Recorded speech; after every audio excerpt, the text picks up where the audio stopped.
Dr. Elena Vasquez walked through the bright white halls of the UHMS. Nightingale's grace.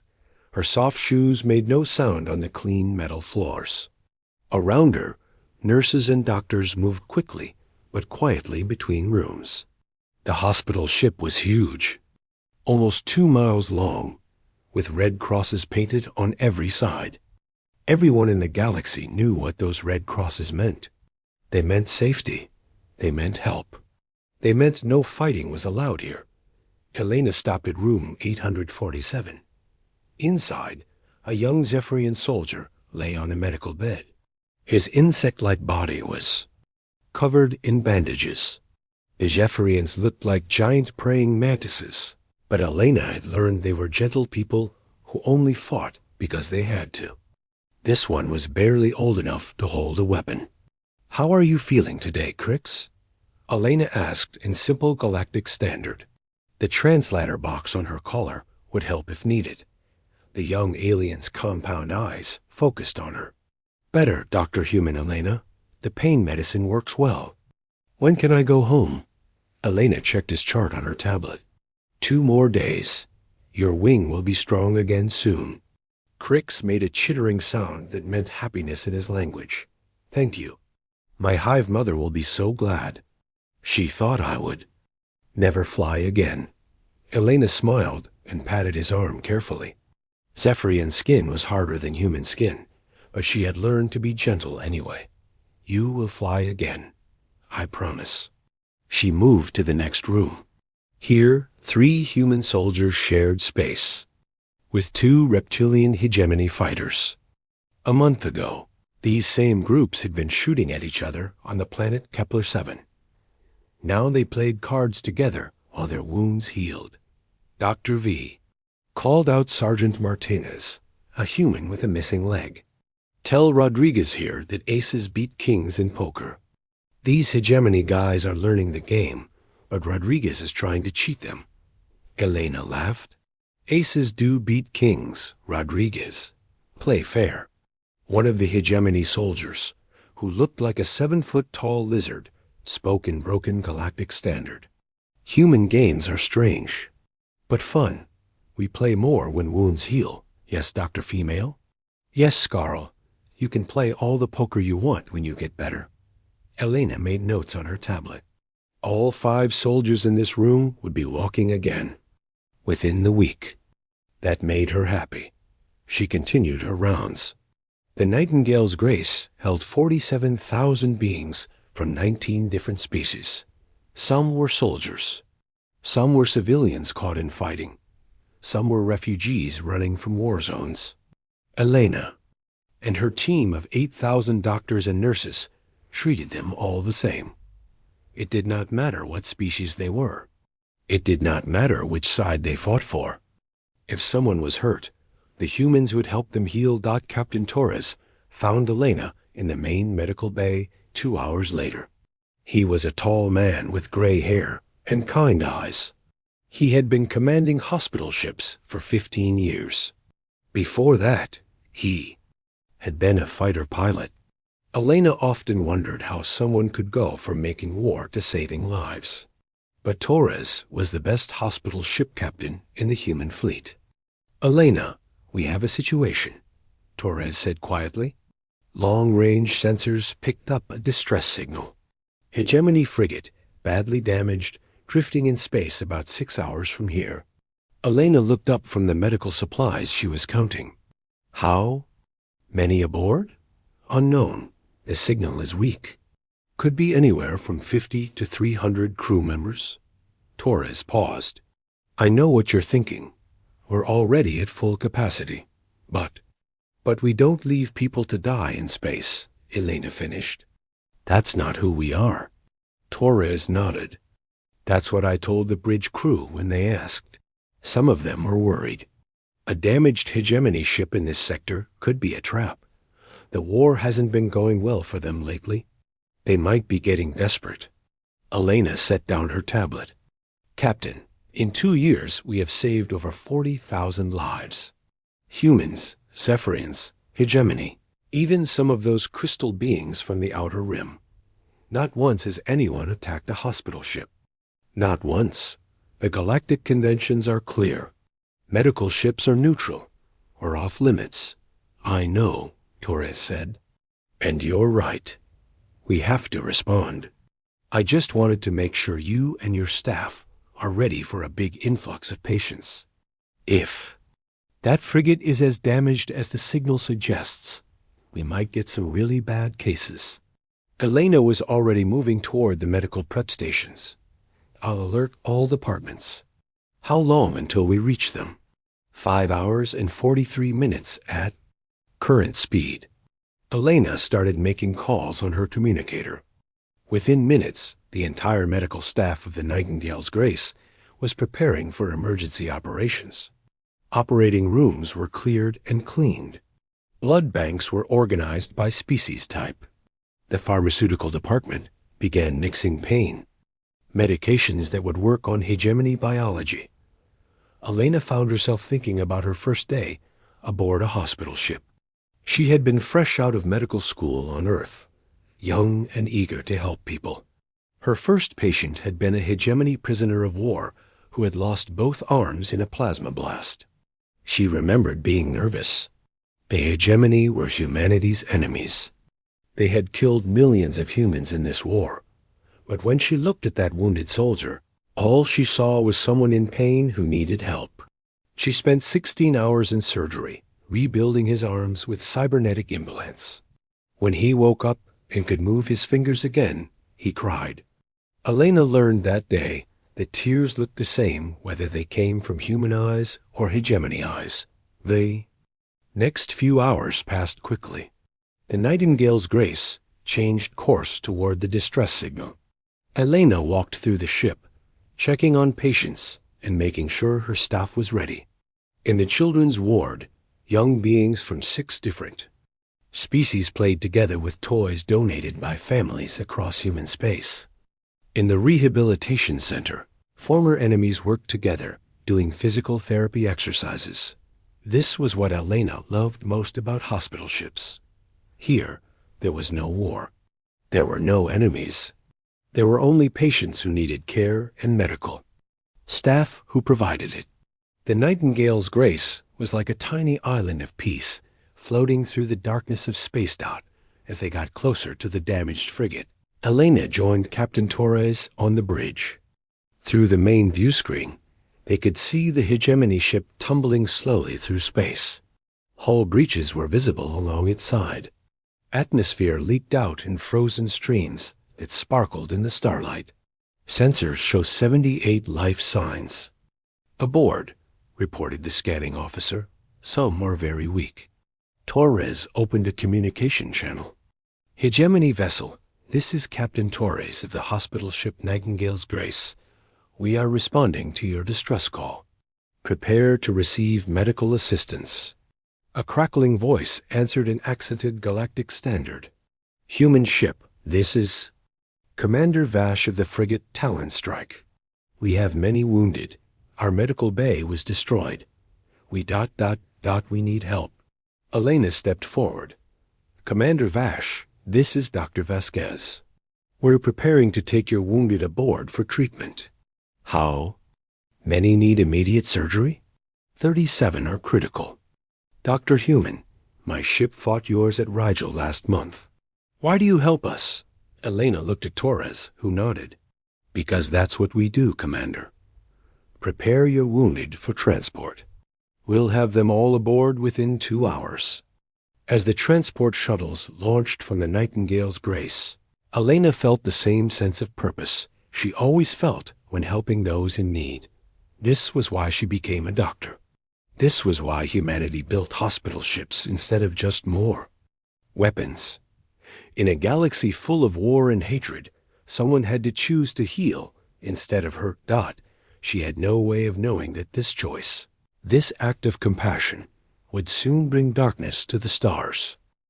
The first shuttle from the damaged hegemony frigate docked with the Nightingale's Grace 3 hours later. Elena waited in the shuttle bay with 20 nurses and 6 emergency medical teams. The bay doors opened with a soft hiss, and wounded Hegemony soldiers began coming out on stretchers. Elena had seen many wounded beings in her 2 years on hospital ships, but these cases were worse than usual. Burns covered most of their reptilian skin. Some had lost limbs. Others struggled to breathe through damaged lungs. The worst cases went straight to surgery. The others went to the intensive care wards. "Doctor, this one is barely alive," called Nurse Patterson. She was wheeling a young hegemony female toward the elevator. The soldier's breathing was weak, and her pulse was failing. Elena ran alongside the stretcher. "Get her to OR 7. I'll prep for emergency surgery." She looked down at the wounded soldier. Despite the burns and injuries, Elena could see she was very young. Maybe 19 or 20 in human years. As they rushed through the halls, other patients watched from their rooms. The human soldiers who had been playing cards earlier stood at their doorway. Sergeant Martinez balanced on his crutches. "Doc, you need any help?" he asked. "I know basic field medicine." "Thank you, but stay in your room and rest. Your leg needs time to heal." Elena appreciated his offer, but rules were rules. Patients needed to focus on getting better. The surgery took 4 hours. Elena and her team replaced damaged organs, repaired torn blood vessels, and treated severe burns. When the young hegemony soldier finally opened her eyes, Elena was checking her. Vital signs. Where am I? The soldier whispered in Galactic Standard. "You're safe. You're aboard a human hospital ship. My name is Dr. Vasquez." Elena spoke softly and kept her movements slow. Many hegemony patients were frightened when they first woke up on a human ship. The young soldier tried to sit up and fell back with a gasp of pain. "Humans, but we are enemies. Why do you help me?" Elena had answered this question many times before. "Because you're hurt, and we're doctors. That's all that matters here." Tears began running down the soldier's scaled cheeks. "My name is Sasha. I was a communications officer on the Talon strike. The explosion killed most of my unit. I thought I would die in space."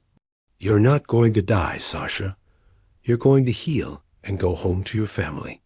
Elena checked the monitors around the bed. Everything looked good. "Rest now. The pain medication will help you sleep." Elena left Sasha's room and went to check on the other new patients.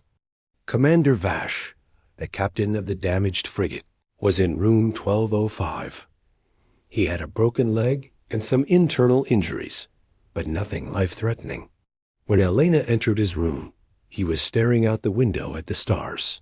"Commander, how are you feeling?" Elena asked. Vash turned to look at her.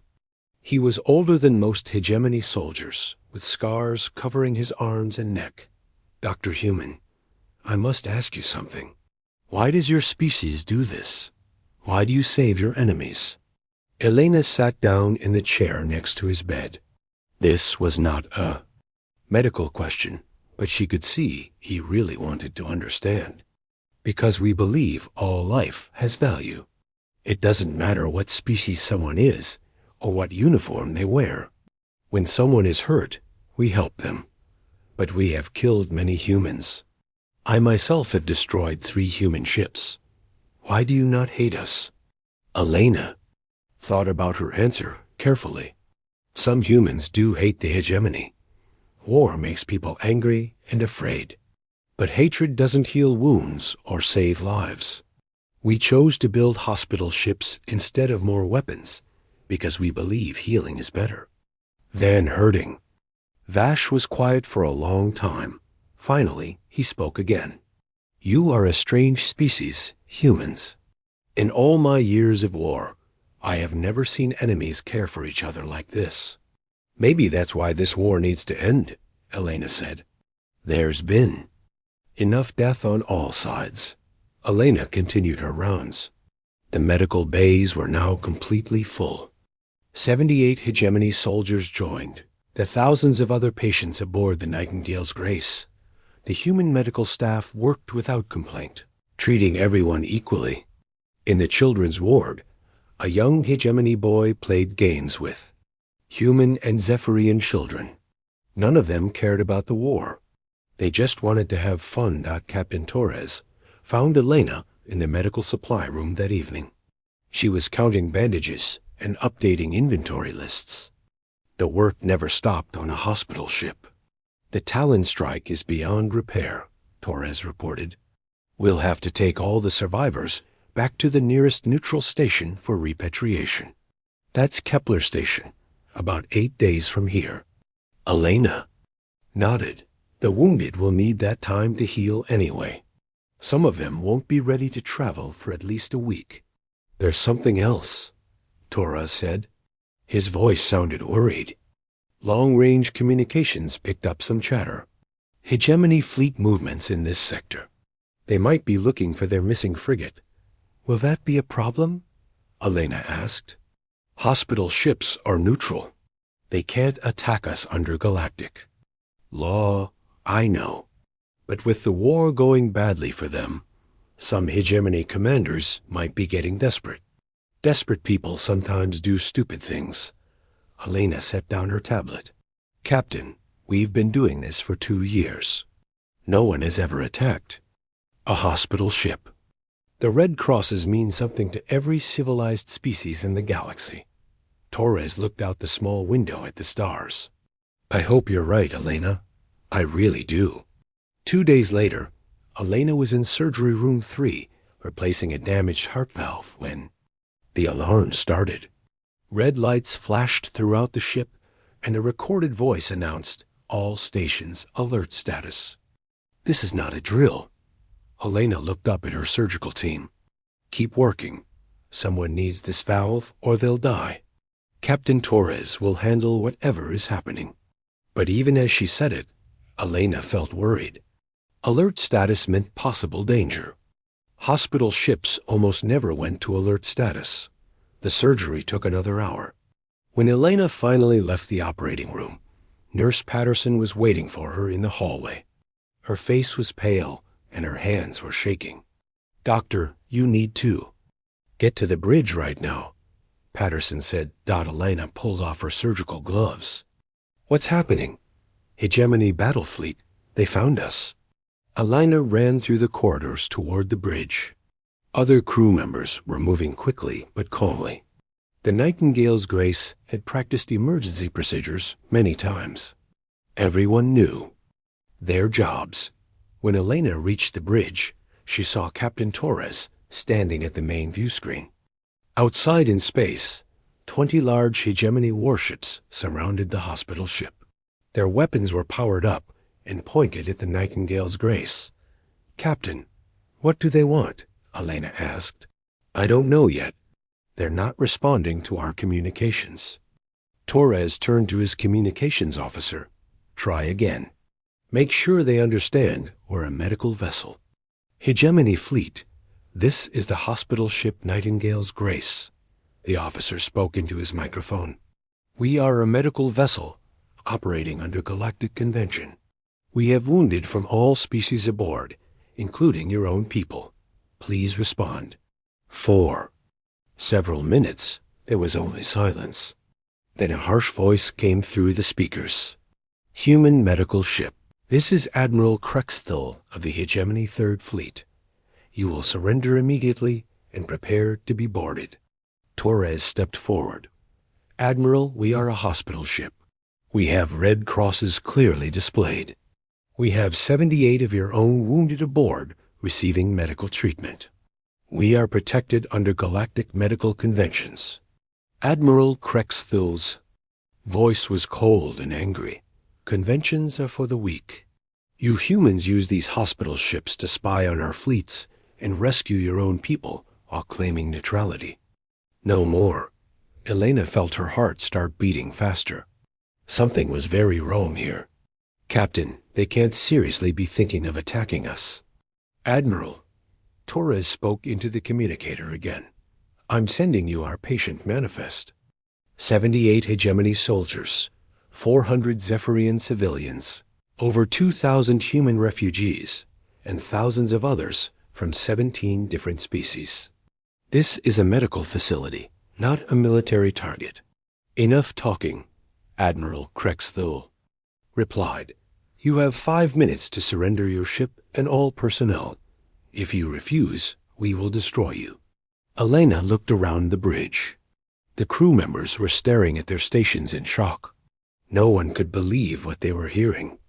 Hospital ships had been safe for over 100 years. The red crosses were sacred to every species in the galaxy. Captain, Elena said quietly, we have to try to evacuate the patients. Torres shook his head. 47,000 beings? Our life pods could maybe hold 5,000. And the hegemony? Ships would just destroy the pods anyway. The communications officer looked up from his station. Captain, I'm getting emergency calls from all over the ship. Patients are scared. Some of the hegemony wounded are trying to contact their fleet to tell them this is really a hospital ship. Put Commander Vash on the main channel, Torres ordered. A moment later, Commander Vash's voice came through the bridge speakers. He was speaking in the hegemony language, but the translators converted his words to galactic standard. Admiral Krexthul, this is Commander Vash of the Talon Strike. These humans saved my crew. They are treating our wounded with honor. You cannot attack a medical ship. Admiral Krexthul's reply was filled with anger. You are a fool, Vash. These humans make you weak with their false kindness. Strength is all that? The timer on the bridge screen reached 0. Elena held her breath and waited. For a moment, there was only silence in space. Then the first plasma bolt hit the Nightingale's Grace. The ship shook violently. Emergency lights came on as the main. Power flickered. Elena grabbed onto a support rail to keep from falling. Through the bridge windows, she could see more flashes of light as the hegemony fleet opened fire. Shields down to 60%, reported the tactical officer. They're targeting our engines and life support systems. Captain Torres was speaking rapidly into his communicator. All stations, this is the captain. Hospital ship Nightingales. Grace is under attack by hegemony forces. We are a medical vessel with 47,000 patients and medical staff aboard. Mayday, mayday, mayday. Another series of explosions rocked the ship. Elena could hear alarms going off throughout the vessel. Her communicator started buzzing with emergency calls from the medical bays. Dr. Vasquez, we need you in Surgery Bay 7, came Nurse Patterson's voice. The last hit damaged the ceiling and debris, injured several patients. Elena looked at Captain Torres. I have to go help the wounded. Torres nodded grimly. Go. Do what you can. We'll try to keep this ship together as long as possible. Elena ran through corridors filled with smoke and flashing red lights. The ship shook again, and she stumbled, catching herself against a wall. Other crew members were running past her, some carrying medical supplies, others helping patients who had been thrown from their beds. When she reached Surgery Bay 7, Elena saw the damage immediately. Part of the ceiling had collapsed, and metal beams had fallen on to 3 patient beds. 2 Zephyrian refugees and 1 human soldier were trapped underneath. Help me lift this beam, Elena called to 2 orderlies who were standing nearby. Together, they managed to free the human soldier. His leg was broken, but he was alive. Doc, forget about me, the soldier gasped. Help the bug people first. They look worse. Elena was already moving to check on the Zephyrians. One was unconscious, but breathing. The other was awake, but had a piece of metal stuck in his chest. Elena knew that moving it wrong could kill him. Get me a surgical kit and some plasma, she called out. I need to operate right here. As Elena worked to save the wounded Zephyrian, the ship continued to shake from weapon impacts. She tried to focus only on her patient, but she could hear the sounds of destruction all around them.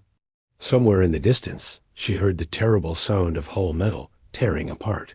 20 minutes later, she had stabilized the Zephyrian and was working on the unconscious one when her communicator buzzed again. All medical staff, this is the captain. Torres's voice was strained. We've lost main power. Life support is running on backup systems. The hegemony fleet is preparing for a final attack. If you have something to say to your families, record it now. Elena stopped what she was doing. Around her, the other medical staff were looking at each other with fear and sadness. They all knew what Torres was really saying. The Nightingale's Grace was going to be destroyed. Elena thought about calling her parents on Earth, but she realized the communication systems were probably damaged. Instead, she looked at the patients around her. Even now, with death approaching, they were all she cared about. Listen to me, she said to the medical staff in the room. We keep working until the end. These people trusted us to take care of them. We don't stop now. The others nodded and went back to treating patients. Elena moved to the next bed, where young Sasha, the hegemony communications officer she had saved 3 days ago, was sitting up and looking scared. Dr. Elena, what is happening? Sasha asked. Why do our ships attack you? Elena sat down next to Sasha's bed. She decided to tell the truth. Your admiral thinks we're spies. He's going to destroy the ship. Sasha's eyes went wide. But that is against all laws. Hospital ships are sacred. No one attacks medical vessels. I know, Elena said softly. Some people forget what's right when they're angry. Sasha started crying. This is my fault. If we had not sent that distress signal, you would not have come to help us. You would be safe. Elena took Sasha's hand. Don't think that way. We came to help because that's who we are. We chose to save your lives. That choice was right, even if this is the result. Another massive explosion shook the ship. This one was different. Elena could hear the sound of atmosphere escaping into space. Hull breach alarms started wailing throughout the medical bay. Emergency bulkheads are sealing, announced the ship's computer. Multiple hull breaches detected. Estimated time to catastrophic failure, 15 minutes. Elena looked around the medical bay. There were over 300 patients in this section. Alone, most were too injured to move. Even if the life pods were working, there was no way to evacuate everyone in 15 minutes. Alana's communicator buzzed one more time. This time, it was a ship-wide announcement from Captain Torres. All crew and passengers of the UHMS Nightingale's Grace, this is Captain Torres. I want you to know that serving with all of you has been the greatest honor of my life. For 2 years, we have saved over 40,000 lives together. We have shown the galaxy that healing is stronger than hatred. We have proven that compassion can exist even in the darkest times of war. Elena could hear explosions getting closer. Emergency lights were flickering as power systems failed throughout the ship. Torres continued his announcement. I am transmitting our final log and patient records on all frequencies. The galaxy needs to know what happened here. They need to know that a hospital ship full of patients from 19 different species was destroyed while trying to save lives. Elena stood up and walked to the intercom system in the medical bay. She pressed the button to speak to the whole ship.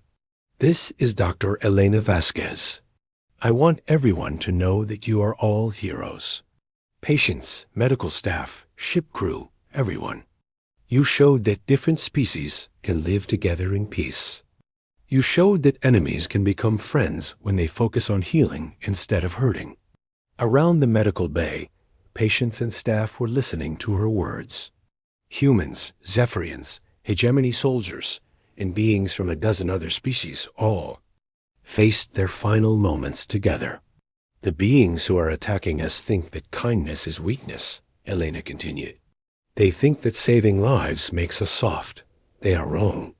Our compassion is our strength. Our mercy is our power. They can destroy this ship, but they cannot destroy what we represent. The ship shook one final time. This explosion was much larger than the others. Elena could see through the medical bay windows that sections of the ship were breaking apart. Debris floated past the windows, glowing from the heat of plasma fire. Elena thought about her first day aboard a hospital ship, when she helped rebuild the arms of a wounded hegemony soldier. She thought about all the lives saved, all the families reunited, all the enemies who became friends in the healing wards of medical vessels. She thought about Admiral Krexthil, somewhere out there in the darkness, watching a hospital ship die. She wondered if he felt proud of his victory, or if somewhere deep inside, he knew he had crossed a line that should never be crossed. The lights went out in the medical bay. Emergency power was failing throughout the ship. Elena could hear the sound of metal groaning as the ship's structure began to collapse. She sat down next to Sasha's bed and took the young hegemony soldier's hand. "I'm scared," Sasha whispered. "So am I," Elena replied. "But we're not alone. We're all here together." In the darkness, Elena could hear voices from all over the medical bay, different species speaking different languages, but all saying the same things. "Thank you. I'm sorry. I love you. Goodbye." Elena closed her eyes and thought about Earth. She thought about the blue oceans and green forests where humanity first learned to heal instead of hurt.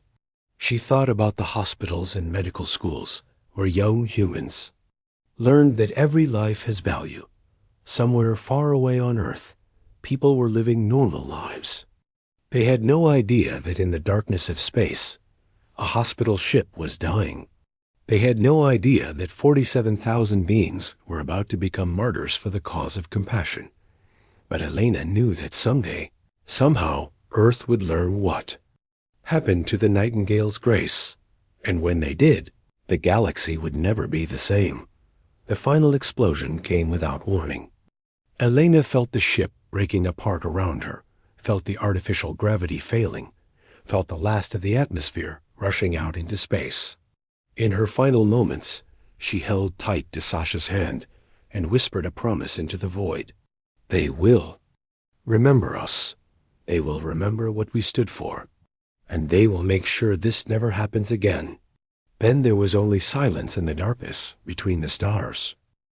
The news reached Earth 3 days later. An automated message pod from the Nightingale's Grace had escaped the destruction and jumped through hyperspace, carrying Captain Torres's final transmission. When it arrived at Sol Station, the duty officer who received it thought there had been a mistake. Hospital ships didn't get destroyed. It was impossible. It was against every law of civilized warfare, but the message was real. The recording was clear. 47,000 beings, including 8,000 human medical personnel, had been murdered while trying to save lives. The pod also carried the complete patient records, showing exactly who had been aboard the ship when it died. Within 6 hours, the news was on every communication network in human space. Videos of the attack spread across billions of screens. People watched Admiral Krexthil's fleet destroy a clearly marked hospital ship. They heard Dr. Elena Vasquez's final words about compassion and strength.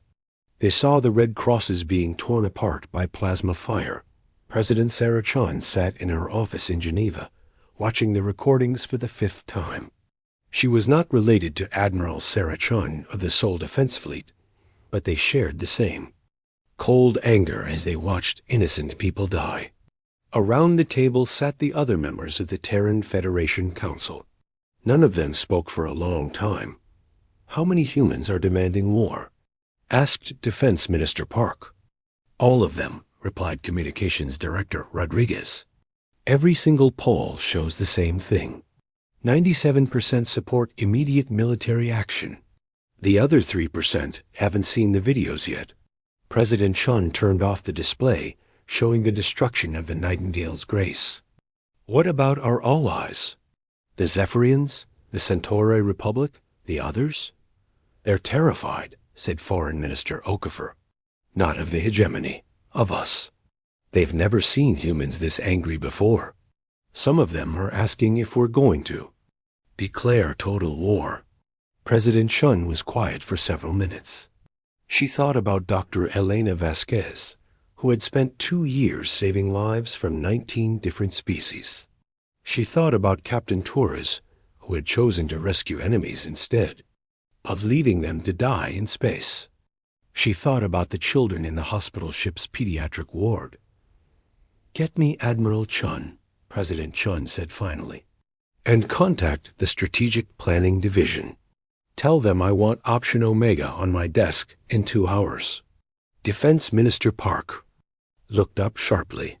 "Madam President, Option Omega is total war authorization. Are you sure?" "They attacked a hospital ship, Minister. They murdered doctors and children and wounded soldiers under medical protection. Yes, I'm sure."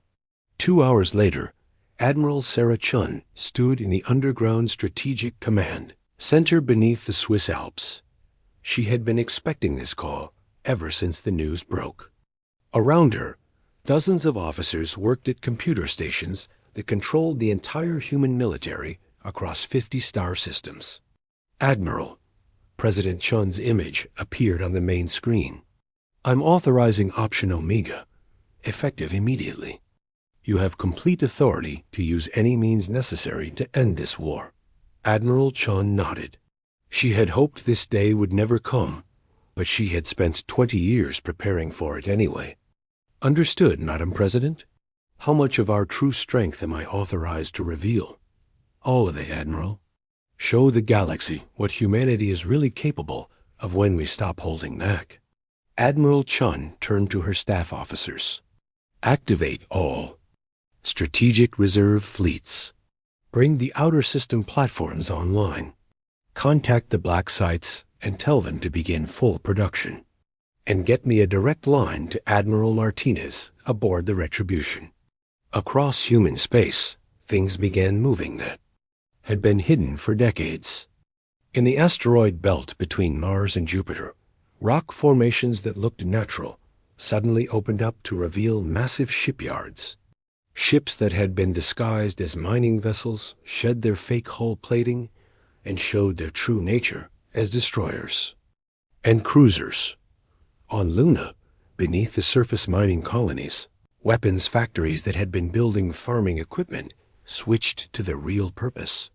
The same thing happened on Europa, Titan, and hidden bases in the York Cloud.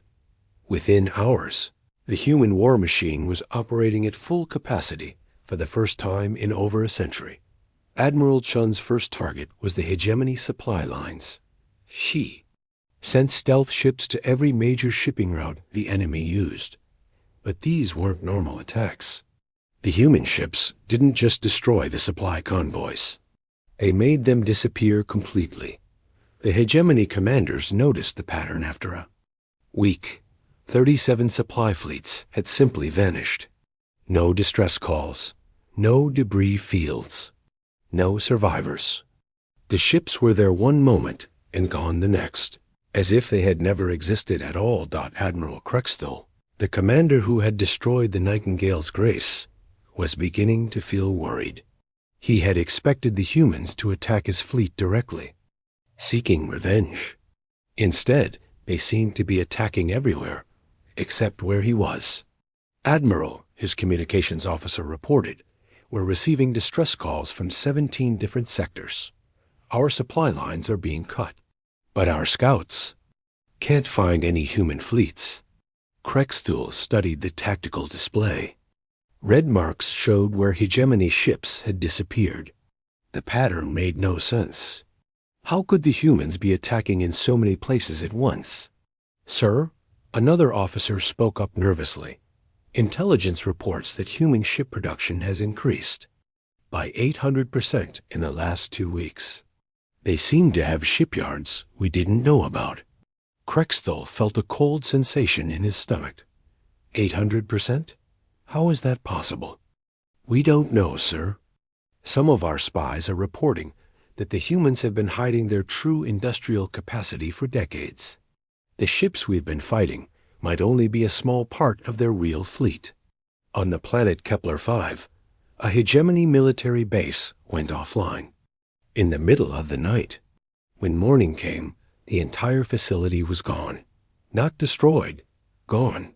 The buildings, the landing pads, the weapons storage, everything had been disassembled down to the molecular level. In place of the base was a perfect square of empty ground and a single message written in the dirt. You attacked a hospital ship. Similar incidents happened across hegemony space. Military bases didn't explode or burn. They simply ceased to exist. Defense satellites vanished from orbit. Command centers were found empty, with all equipment removed and all personnel missing. The missing soldiers were later found on neutral planets, unconscious but unharmed, with no memory of how they got there. The hegemony commanders tried to fight back, but they couldn't find targets.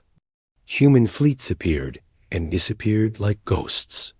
They would attack a hegemony position, destroy everything military, and vanish before reinforcements could arrive. But they never harmed civilians or medical facilities. Admiral Krexthul received new orders to retreat to the core hegemony worlds and establish defensive positions. But when his fleet tried to jump to hyperspace, nothing happened. Their navigation computers showed error messages they had never seen before. "Sir," his navigation officer said with a shaking voice, "our hyperspace drives aren't working." "None of them. It's like something is blocking our jump calculations."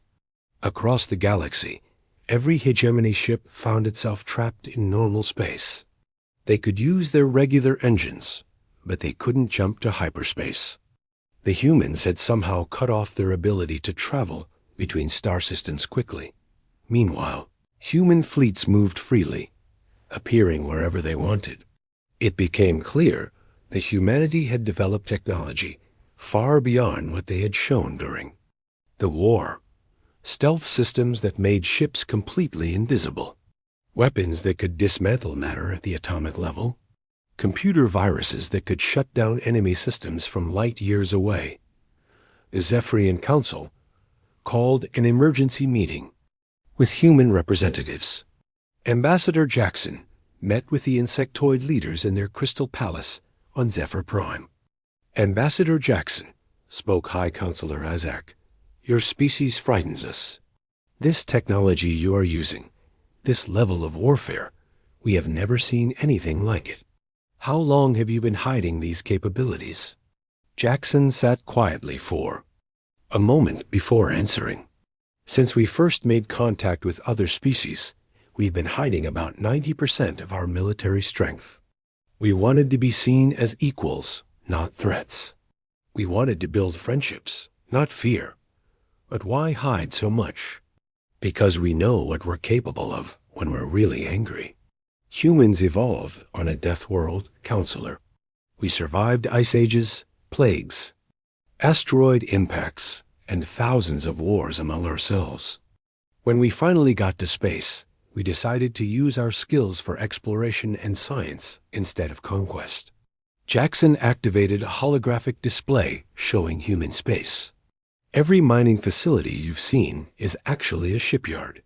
Every research station is a weapons laboratory. Every colony ship carries enough firepower to destroy a moon. We've been preparing for a war we hoped would never come." High Counselor Zach's compound eyes focused on the display. "And now that war has come? Now you're seeing what humans do when someone attacks our doctors and children. The hegemony crossed a line that should never be crossed. They're going to learn why hospital ships were safe for 100 years, because everyone was afraid of. What would happen if they attacked one?" Back in hegemony space, Admiral Krexthul was receiving reports that made no sense. 3 entire star systems had gone dark, not destroyed. Admiral Krexthul stared at the human ships surrounding his fleet. His hands shook as he reached for the communications console. He had spent his entire life believing that the hegemony was the strongest military force in the galaxy. Now he understood how wrong he had been. "This is Admiral Krexthil." He spoke into the microphone. I surrender my fleet to human forces." Within minutes, human boarding parties were moving through every hegemony ship, but they didn't come as conquerors. They came as police officers, carrying arrest warrants and lists of charges. Every hegemony officer who had participated in attacking the hospital ship was taken into custody for war crimes. Krexthil himself was brought aboard Admiral Chun's flagship, the Retribution. The human admiral was waiting for him in a conference room that looked more like a courtroom than a military meeting space. "Admiral Krexthil," Admiral Chun said as two human guards brought him in. "You are under arrest for the murder of 47,000 non-combatants, violation of medical, neutrality laws, and crimes against sentient beings." Krexthil had expected to be shot or thrown into a prison cell. Instead, he was given a chair and a glass of water. A human lawyer sat across from him, ready to explain his rights under galactic law. "I don't understand," Krexthil said. "Your people want revenge. Why do you follow legal procedures?" Admiral Chun sat down across from him. "Because we're not you, Admiral. We don't abandon our principles when we're angry. Dr. Elena Vasquez died believing that every life has value. We're not going to dishonor her memory by becoming murderers ourselves." The trial took place on the neutral station at Kepler Prime, with judges from 7 different species. The evidence was overwhelming. The humans presented recordings of the attack, patient manifests proving the ship's medical status, and testimony from survivors who had been found in escape pods. Commander Vash, the hegemony officer whose ship had been rescued by the Nightingale's Grace, testified against his own admiral. "The humans saved my crew's lives," he said to the court. "They treated our wounded with honor and kindness." Admiral Krexthil destroyed a ship full of healers and patients. He brought shame to the hegemony military. The trial lasted 3 weeks. When it ended, Admiral Krexthil was sentenced to life in prison. But that was not the end of the human response to the hospital ship attack. Admiral Chun had been busy while the trial proceeded. Human fleets had surrounded every major hegemony world, but they hadn't attacked the planets. Instead, they had done something much more effective. They had shut down all technology on the surface. On Hegemony Prime, the capital world of the Coalition, people woke up one morning to find that nothing electronic worked. No computers, no communication devices, no vehicles, no power plants. The humans had used some kind of electromagnetic pulse weapon that disabled every piece of technology on the planet without harming any living beings. The hegemony government tried to restore power, but every time they brought a system online, it would shut down again within minutes. It became clear that the humans were actively preventing any technology from working on hegemony. Worlds. President Vexstar of the Hegemony Coalition sent a message to Earth using an old radio transmitter from their pre-space era. "What do you want from us?" the message asked. "Name your terms." President Chun's response was broadcast across the galaxy. "We want justice for the Nightingale's Grace. We want the hegemony government to dissolve and allow its member species to choose their own futures. We want every military leader who supported attacking medical ships to face trial. And we want guarantees that this will never happen again." The hegemony leadership refused. They called the human demands unreasonable and threatened to fight until the last hegemony soldier was dead. The humans' response was swift and terrible.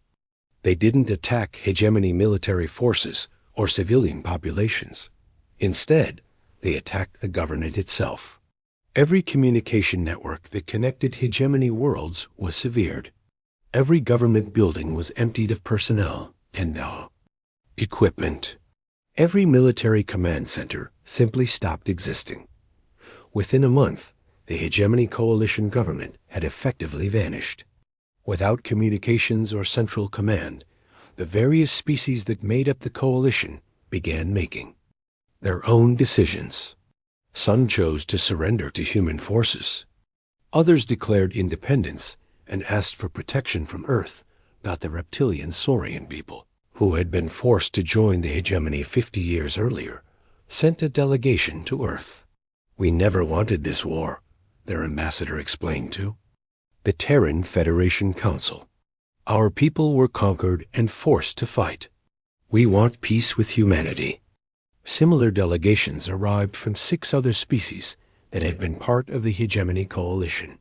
It became clear that many of the coalition's member races had been held together by fear rather than loyalty.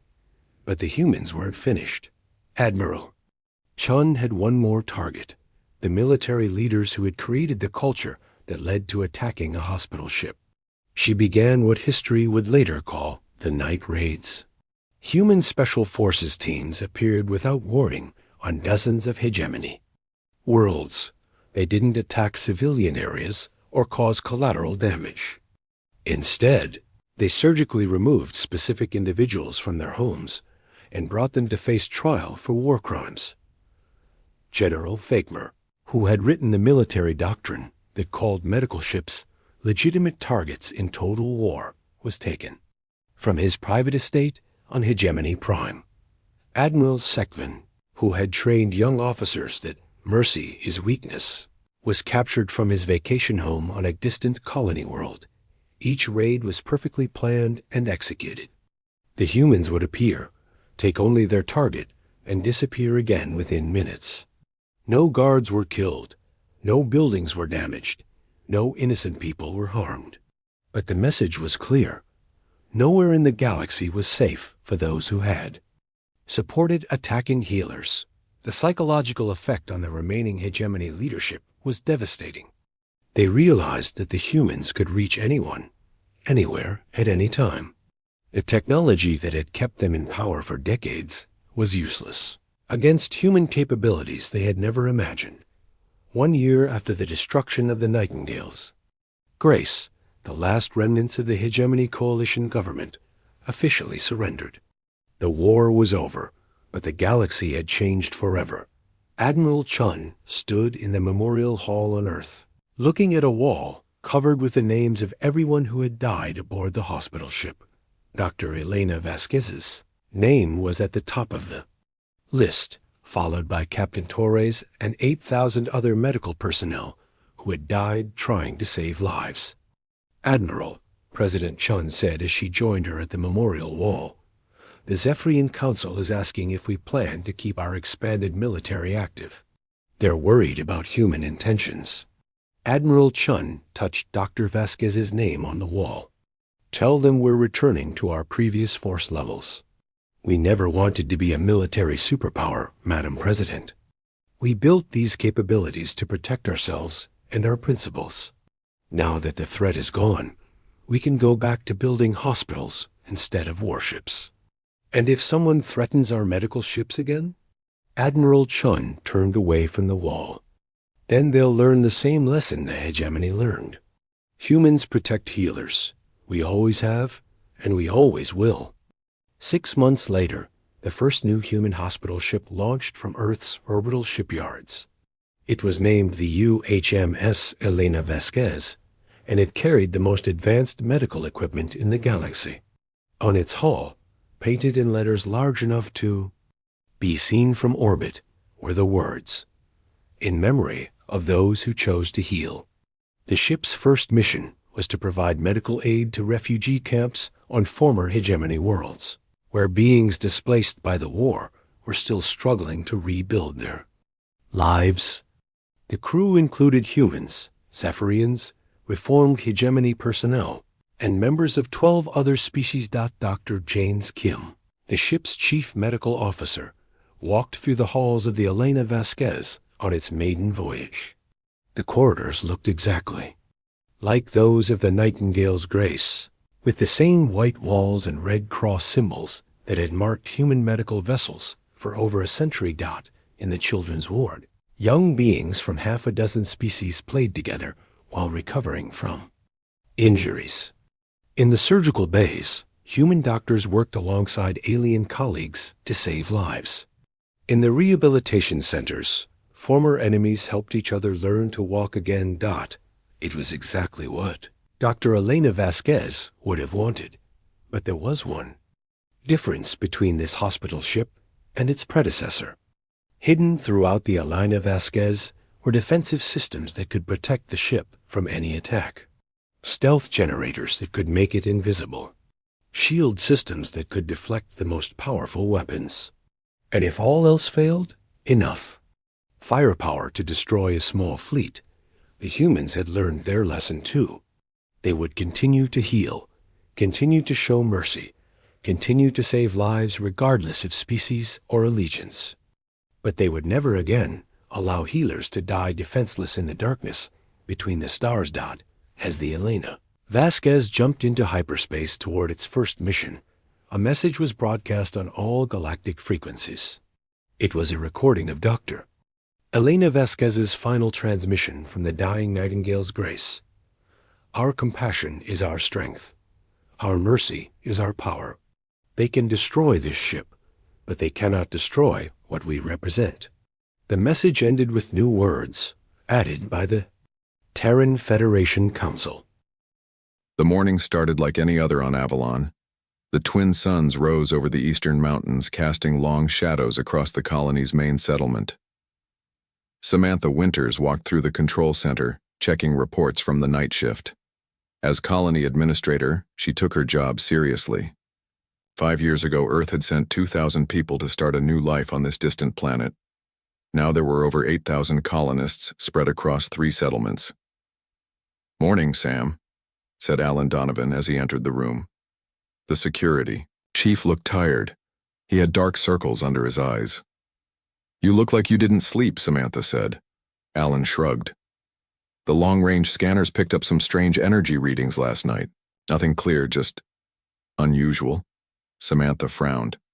"Natural phenomenon?" "Maybe. I doubled the patrol ships just in case." Before Samantha could answer, a young officer ran into the room. "Administrator, Chief, you need to see this now." They rushed to the main view screen. The officer pulled up images from the orbital satellites. Several large ships had appeared at the edge of the system. They didn't match any known Earth or Allied designs. "How many?" Alan asked, his voice tense. 17 large vessels and several smaller ones, the officer replied. "They're heading straight for Avalon." Samantha pressed the colony-wide alert button. "This is not a drill. All citizens report to your emergency stations. This is not a drill." Alan was already calling his security teams. "Get all patrol ships back to defend the colony. Activate the shield generators." The colony had basics, defenses. They were designed to handle space debris and the occasional pirate, not a full invasion force. Samantha knew they were in serious trouble. "Send a distress signal to Earth," she ordered. "Maximum priority." The communications officer nodded. "Sending now, but at this distance, it will take 3 weeks to reach the nearest relay station." Outside, the colony's warning sirens blared. People rushed through the streets, some carrying children. The emergency plan was clear. Get everyone to the underground shelters. Alan's voice came through on the radio. "First contact in 5 minutes.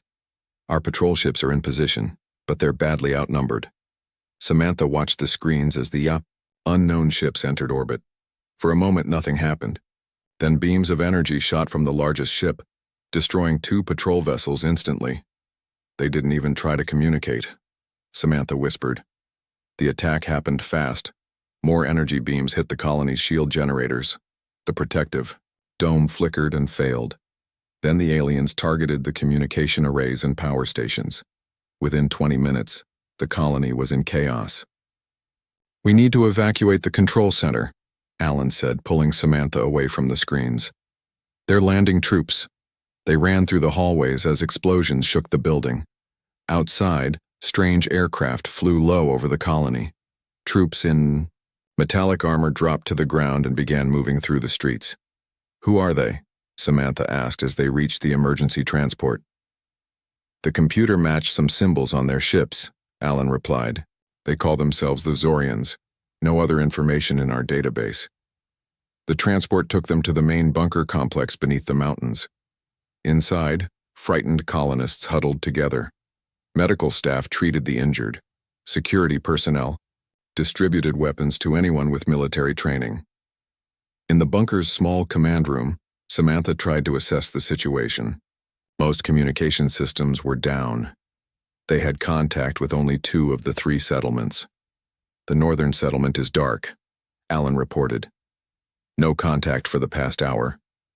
Samantha stared at the limited data on their screens. Did our distress signal get through before they destroyed the main array?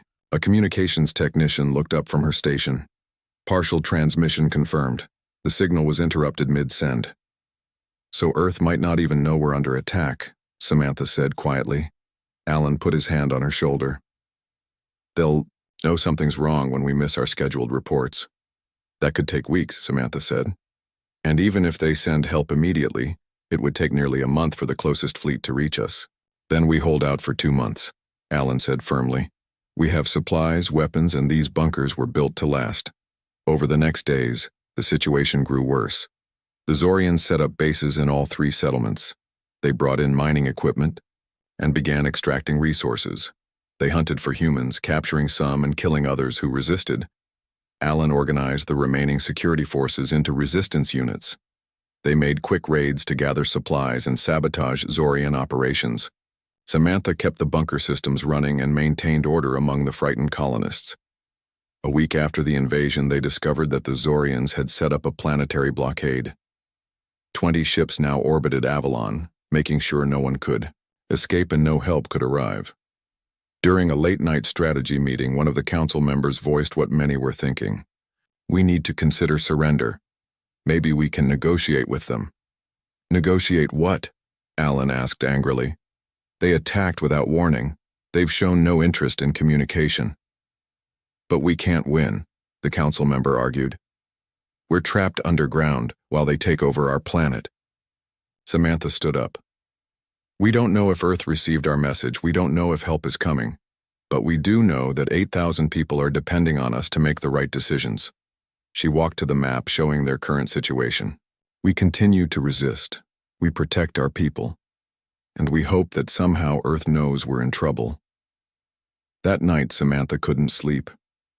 She went to the observation post near the bunker entrance. Through the hidden cameras, she could see the Zorian patrol ships flying over the empty colony buildings. The invaders had taken everything they had built over 5 years. Any change? She asked the guard on duty. Same as yesterday, he replied. They're expanding their mining operation to the western hills. Samantha looked up at the small patch of night sky visible from their position. Somewhere out there was Earth, millions of miles away. Did they know? Would help ever come? As the days turned into weeks, that question haunted everyone in the bunkers. They fought when they could, hid when they had to, and waited for a rescue that seemed less likely with each passing day. On Earth, deep within the United Defense Command headquarters in Colorado, General William Foster stared at the screen with concern. The fragmented message played again, breaking up every few seconds. This is Colony Administrator Winters from Avalon. We are under attack by unknown forces. Multiple ships have entered our system and heavy casualties. Lost contact with Northern Settlement. Requesting immediate military blockade in orbit. The message cut off abruptly. When did we receive this? William asked. Communications Officer Olivia Martinez checked her logs. It came through the relay station 3 days ago, sir. Based on transmission time, the attack happened about 3 weeks before that. William's face tightened. So they've been under attack for almost a month already. If they're still alive, said Colonel Frank Peterson, who stood nearby. William ignored the pessimistic comment. What do we know about the attackers? Very little, Olivia replied. The message mentioned symbols that identified them as Zorians, but we have no records of any such species in our database. The door slid open, and Fleet Admiral Catherine Bell walked in. Her uniform was perfectly pressed, but her eyes showed she hadn't slept much.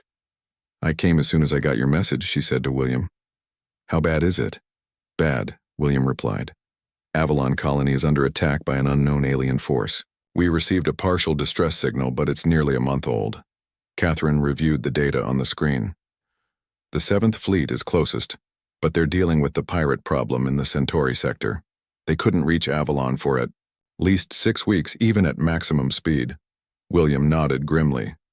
That would be 2 months since the initial attack, too long. Catherine looked at him carefully. You're thinking about the 1st Fleet? It's our only option, William said. They could reach Avalon in 2 weeks. The 1st Fleet was Earth's newest and most powerful military force, 15 capital ships with advanced weapons and engines. They were stationed near Jupiter, serving as Earth's last line of defense. Catherine frowned. Moving the 1st Fleet would leave the inner planets vulnerable. If these Zorians can attack Avalon without warning, they could target other colonies too, William argued. We need to show them that Earth protects its people, no matter how far away they are. After a moment, Catherine nodded. I'll call Admiral Hawkins immediately. Admiral Gregory Hawkins was reviewing repair schedules on his flagship, the ESS Intrepid, when the secure call came through. He listened carefully as Catherine explained the situation. A colony under attack with no help for a month, Gregory said when she finished. How soon can we depart? How quickly can you get your fleet ready? Catherine asked. 6 hours, Gregory replied without hesitation. We're at 90% readiness now. Then you have authorization to proceed immediately, Catherine said. Save that colony, Admiral, whatever it takes. Gregory ended the call and immediately ordered all officers to the command deck. Within minutes, his top staff had gathered. We have a mission, he announced. Avalon Colony is under attack by an unknown alien force called the Zorians. We depart in 6 hours. Navigation Officer Patricia Miller spoke up. Avalon is at the edge of explored space, sir. Even with our fastest engines, it would take 17 days to reach them. That's not good enough, Gregory replied. Those colonists have been fighting for their lives for a month already. Chief Engineer Ramirez, I need more speed from the engines. Victor Ramirez, a stocky man with 20 years of experience, shook his head. The engines aren't designed to run beyond their safety limits for extended periods. I'm not asking if it's safe, Gregory said firmly. I'm asking if it's possible. Victor thought for a moment. If we redirect power from non-essential systems and run the engines at emergency capacity, we might cut the journey to 12 days, but it would put enormous strain on the ships. Then we'll repair as we go, Gregory decided. Send word to all ships in the fleet. We launch in 6 hours. News of the mission spread quickly through Earth's defense network. The 1st Fleet had never been deployed so far from home. Many questioned the decision to send Earth's strongest forces on a rescue mission that might already be too late. 6 hours later, all 15 capital ships of the 1st Fleet fired their engines. The massive vessels moved away from Jupiter's orbit, aligned in perfect formation.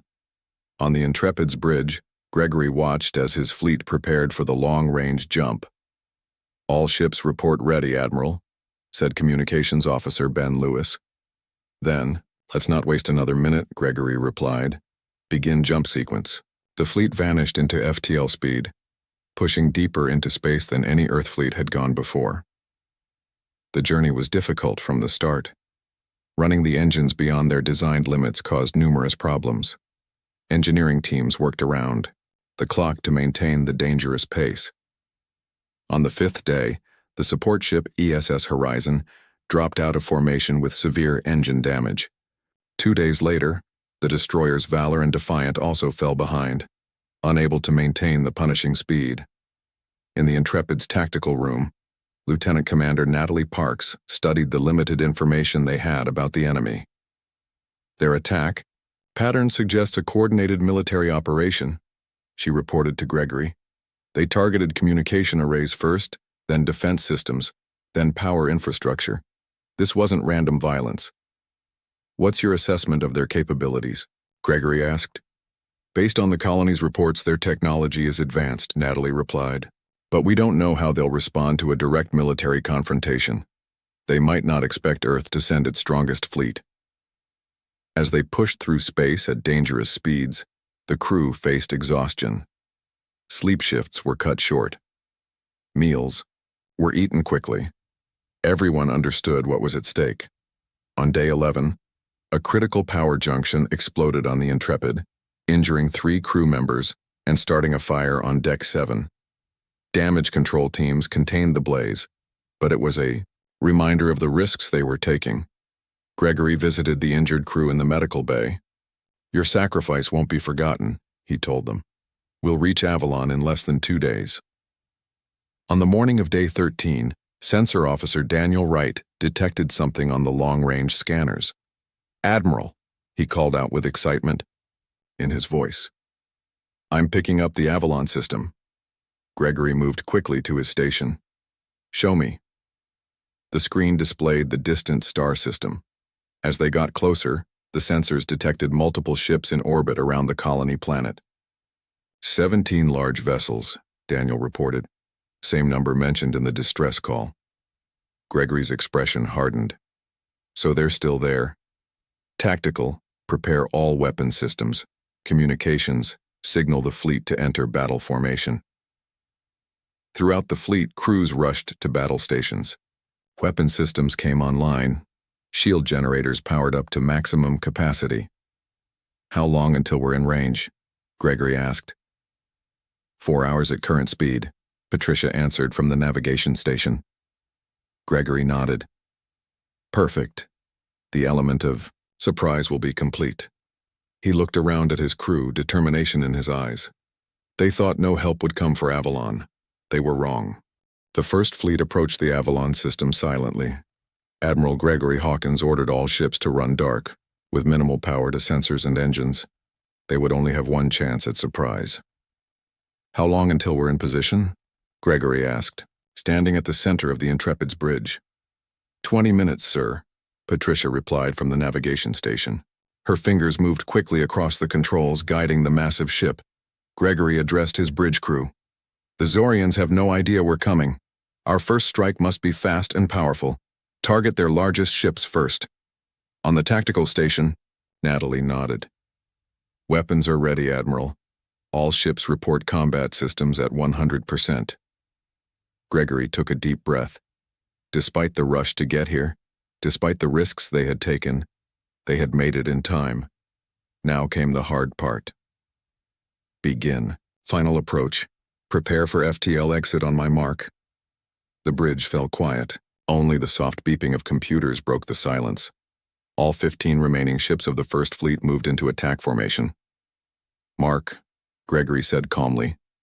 The fleet dropped out of FTL directly among the Zorian ships. The enemy vessels were arranged in a standard blockade pattern, evenly spaced around the planet. They never expected an attack to come from between their own lines. "Fire all weapons," Gregory ordered. The space around Avalon lit up as Earth ships unleashed their full firepower. 3 Zorian cruisers exploded before they could even raise their shields. 2 more took heavy damage and drifted out of formation. "Direct hit on all primary targets," Natalie reported, her voice steady despite the excitement. "Enemy ships are powering up weapons and shields." The Zorians recovered quickly from their surprise. Their ships began to return fire, sending strange, blue energy beams toward the Earth vessels. "Evasive maneuvers," Gregory ordered. "All ships maintain attack formation Delta." On the planet below, Alan Donovan was leading a night raid against a Zorian supply depot. His small team of 6 resistance fighters moved quietly through the shadows. After a month of fighting, they had learned the enemy's patterns. Suddenly, the night sky lit up with bright flashes. Alan looked up, confused. The lights were too big and too bright to be normal orbital movement. "What's happening?" whispered one of his team members. Before Alan could answer, his old military radio crackled to life. They had kept it with them, but hadn't received any transmissions for weeks. "This is Admiral Gregory Hawkins of the Earth First Fleet to any surviving Avalon colonists. We have engaged the enemy in orbit and will commence ground support operations shortly. Hold your positions and await further instructions." Alan stared at the radio in disbelief. Then he smiled for the first time in weeks. "It's Earth," he told his team. "They came for us." Back in the main bunker, Samantha was coordinating supply distribution when someone ran into the room shouting about lights in the sky. Moments later, the radio message came through. The command center erupted in cheers and tears. Samantha grabbed the radio. "This is Administrator Winters. We read you, Admiral. There are approximately 6,000 survivors in the main bunker, complex and smaller resistance groups throughout the colony. In orbit, the battle grew fierce. The Zorian ships fought back with surprising power. Their weapons could penetrate standard shields, forcing the Earth fleet to modify their defenses. Mid-battle, their ships are linking defensive systems," Natalie reported. "They're adapting to our attack patterns." Gregory studied the tactical display. "Implement strategy Delta 9. Break the fleet into 3 battle groups." The Earth ships split into smaller formations, attacking from different directions. This prevented the Zorians from focusing their defenses in one area. Group 1, target their left flank. Group 2, hit their command ship. Group 3, protect our damaged vessels, Gregory ordered. The Intrepid led Group 2 in a direct assault on the largest Zorian vessel. The massive alien ship turned its main weapons on them. "Forward shields at 40%, called out Damage Control Officer Jason Boyd as the ship shook from enemy fire. "Maintain course," Gregory said firmly. "All power to forward cannons." The Intrepid took heavy damage but stayed on course. When they were close enough, Gregory gave the final order. "Fire all main batteries." The Earthship unleashed its most powerful weapons. The Zorian command vessel's shields failed, and a series of explosions tore through its hull. Without their command center, the remaining Zorian ships lost their coordination. "Enemy vessels are breaking formation," Natalie reported. 3 are attempting to flee the system. "Don't let them escape," Gregory ordered. "We can't allow them to report back to their homeworld." The First Fleet pursued the fleeing ships, catching them before they could jump to FTL. Within hours, the space around Avalon was clear of enemy vessels. Gregory contacted the planet again. "Administrator Winters, the orbital battle is won. We're sending down Marines to help with any remaining enemy forces on the ground." Samantha's voice came back, filled with emotion. "Thank you, Admiral. We've been fighting for so long. Some of us stopped believing help would ever come." Gregory smiled. "Earth doesn't abandon its people, no matter how far away they are." The next day, transport ships brought down Marines and medical teams. They quickly secured the landing zones and began moving toward Zorian positions. The aliens fought hard but were now cut off from orbital support. Alan's resistance fighters joined with the Marines, guiding them through the colony and pointing out enemy strongholds. After a month of hiding and running, it felt good to fight in the open. In the bunker, Samantha organized teams to help the wounded and distribute supplies from Earth. For the first time in weeks, children played freely while their parents talked about rebuilding rather than surviving. 3 days after the First Fleet's arrival, Gregory came down to the surface. He wanted to meet the people who had held out against impossible odds. The Marines had set up a secure base in what remained of the colony's main building. Samantha and Alan waited nervously. They had spoken with Gregory over the radio but had never met him in person. The Admiral walked in wearing a clean uniform. Despite the battle, he looked calm and professional. He shook hands with both of them. "You kept 6,000 people alive when most would have surrendered," he said. "Earth owes you both a great debt." Samantha looked tired but proud. "We never gave up hope that someone would come. But after the first month passed, she didn't finish the sentence. She didn't need to.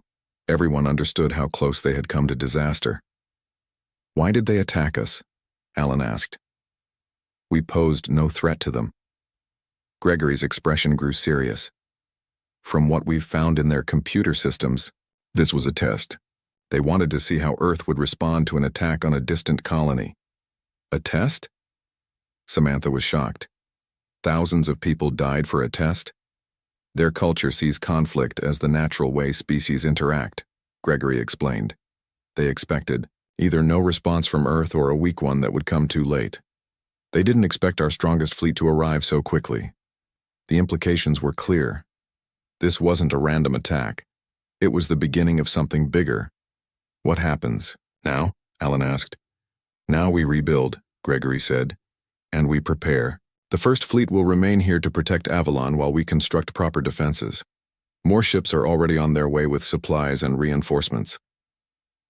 Samantha looked out the window at the Marines and colonists working together to clear debris. They thought no help would come, she said quietly. Gregory nodded. Now they know differently. 1 week after the first fleet's arrival, Avalon began to look different. The destroyed buildings were being cleared away. New prefabricated structures arrived daily from the fleet's supply ships.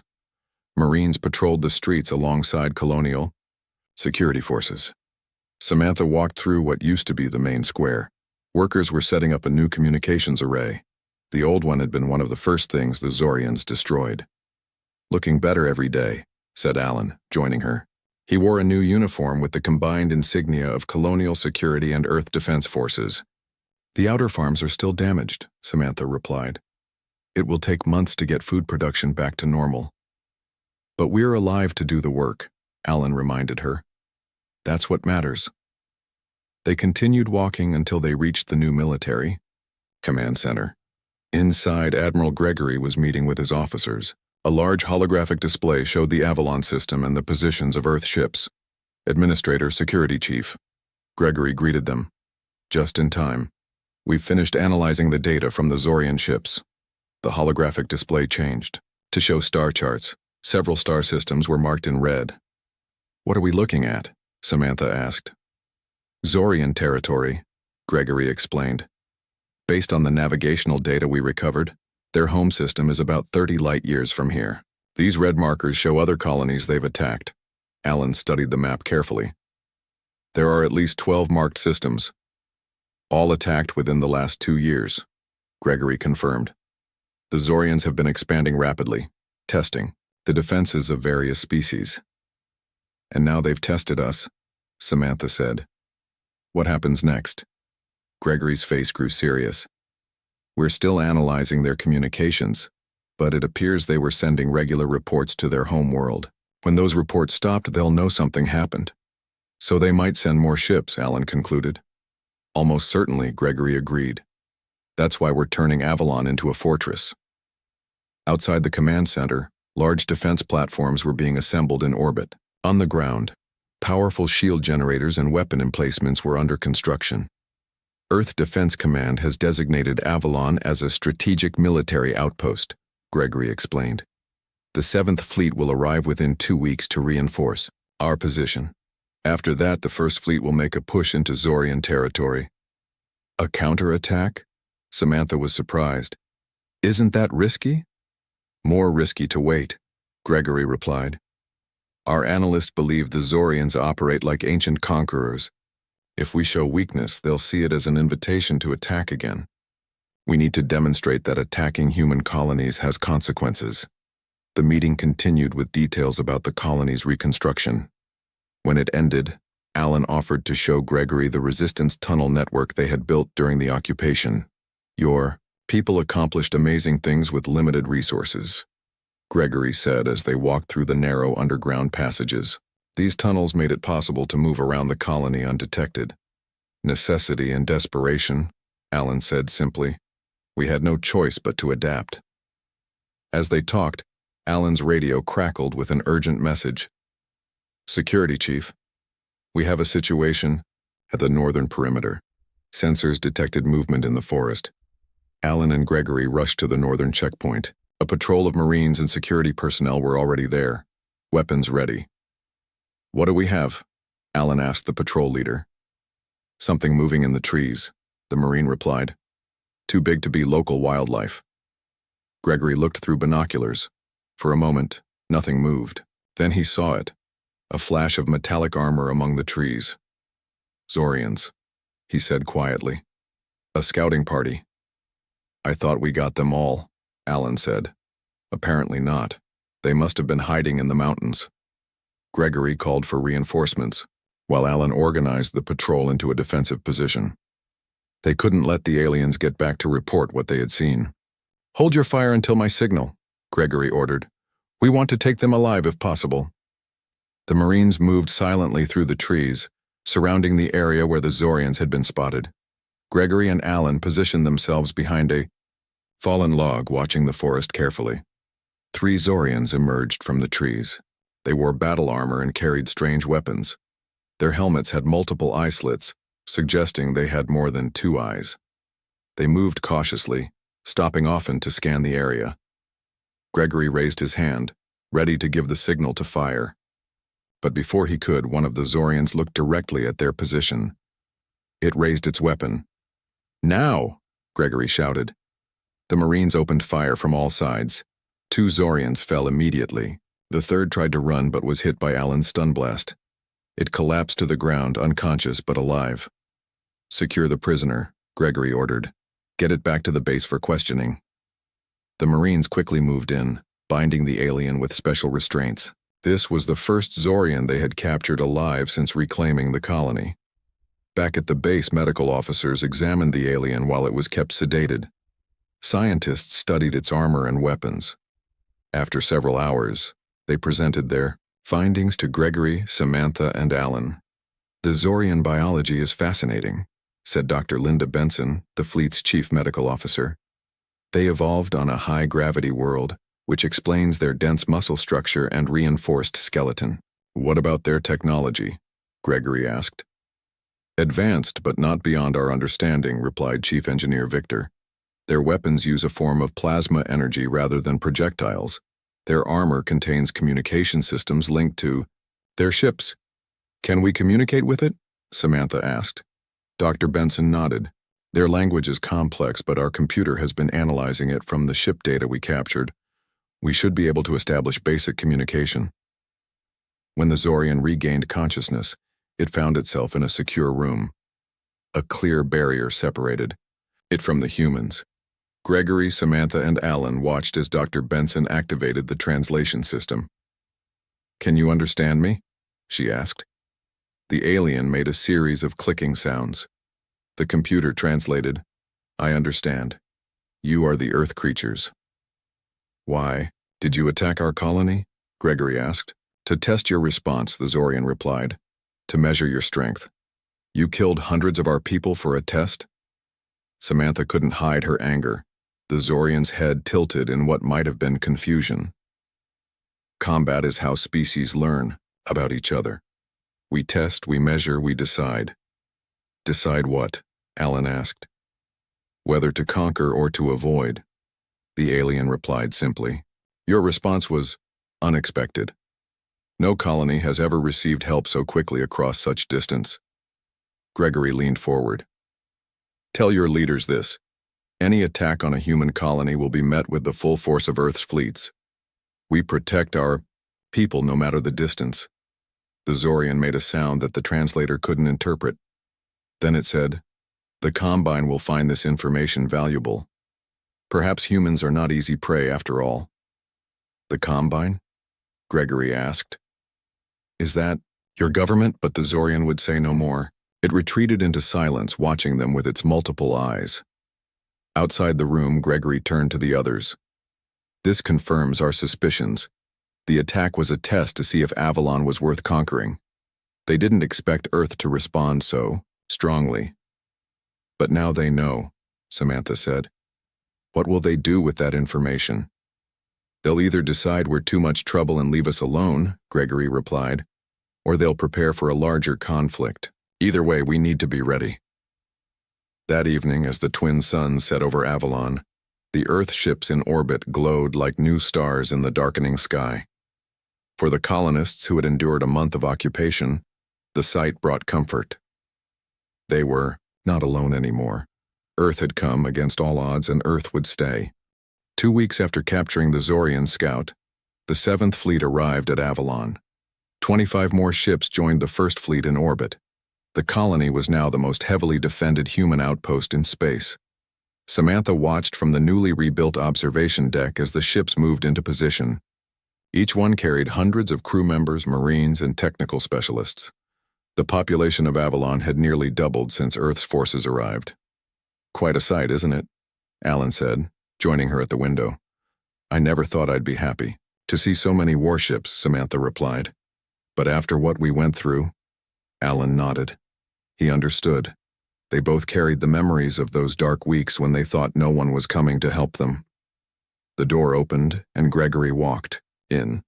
He wore his formal uniform today. There was to be an important meeting with officers from both fleets. "Admiral," Samantha greeted him. "The 7th Fleet looks impressive." "Admiral Bell wanted to make sure we had enough firepower," Gregory said. "The latest intelligence suggests the Zorians might be planning a response to our presence here." "How soon?" Alan asked.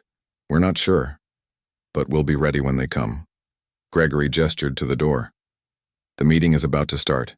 You should both be there." They walked to the new command center where officers from both fleets had gathered. Large screens showed sensor data from the entire system. Small scout ships patrolled the outer planets, watching for any sign of Zorian activity. Admiral Sophia Rivera of the 7th Fleet stood at the front of the room. She was shorter than Gregory but carried the same air of authority. "Thank you all for coming," she began. "As you know, the Zorian prisoner has provided valuable information about their species and their military structure." The main screen showed images of the Zorian homeworld and their fleet. Their ships were sleek and powerful, designed for quick attacks and swift retreats. "The Zorians are part of a larger alliance called the Combine," Sophia continued. 5 species working together to expand their territory. They operate by testing potential targets before committing to full invasion. "And they tested us," Gregory added. "But our response changes the equation. The 1st Fleet arrived faster than they thought possible. We destroyed their testing force completely." A new image appeared on the screen. It showed a map of nearby star systems with Earth and the Combine territories clearly marked. "Based on the data we've gathered, the Combine expected one of 2 outcomes from their test at Avalon," Sophia explained. "Either the colony would fall with no help from Earth, proving humans abandoned their distant settlements, or help would arrive too late to matter. Instead, Earth's strongest fleet arrived in record time," Gregory said. "This changes how they view us. We're no longer an easy target." The meeting continued with detailed plans for Avalon's defenses and the upcoming mission into Zorian space. When it ended, Samantha, Alan, and Gregory walked outside to see the progress on the new shield generators.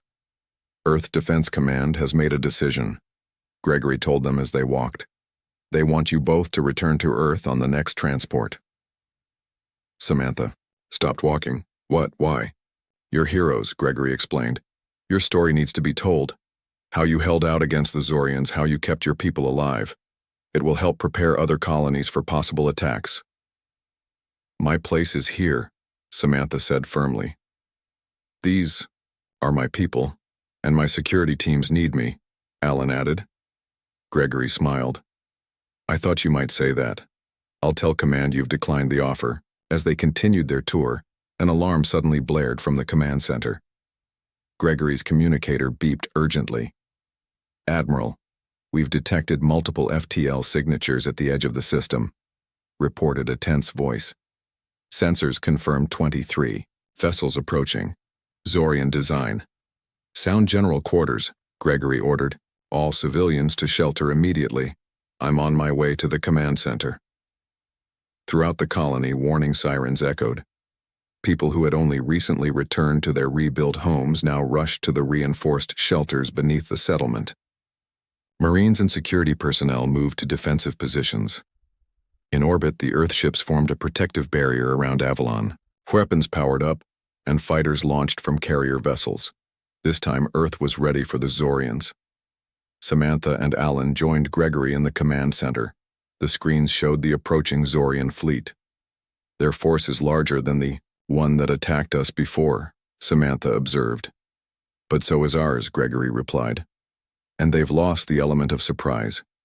The Zorian fleet slowed as it approached, clearly surprised by the number of Earthships waiting for them. For several tense minutes, nothing happened. Then a transmission came through.